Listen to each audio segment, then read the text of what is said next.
सां फातिमा ॾिसी रहिया आहियो न्यू मेरान न्यूज़। रुक कयूं था ख़बरनि ॾांहुं। शहदादपुर रिपोर्टर फ़कीर मोहम्मद चांडियो सिंध सरकार जे पार्लियामेंट सेक्रेटरी एंटी करप्शन सरदार पारस ॾेरो घारे जे लॻल पाणी खे फसलनि मां ऐं ॻोठनि मां सही कंदड़ शाख में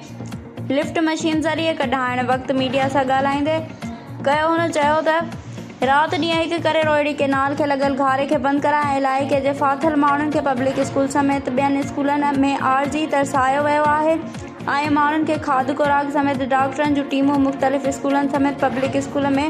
मुतासिरीन खे चकास करे मेडिकल ॾिनो वियो आहे ऐं घारे जो पाणी फसलनि मां ऐं ॻोठनि मां हेवी पंप मशीन ज़रिए पाणी सही कंदड़ शाख निकाल करायो वञे ऐं जल्द मुतासिरीन ॻोठ मां ऐं फसल मां पाणी निकाल थी वेंदो। वधीक ख़बरुनि ऐं अपडेट्स लाइ ॾिसंदा रहियो न्यू मेरान न्यूज़।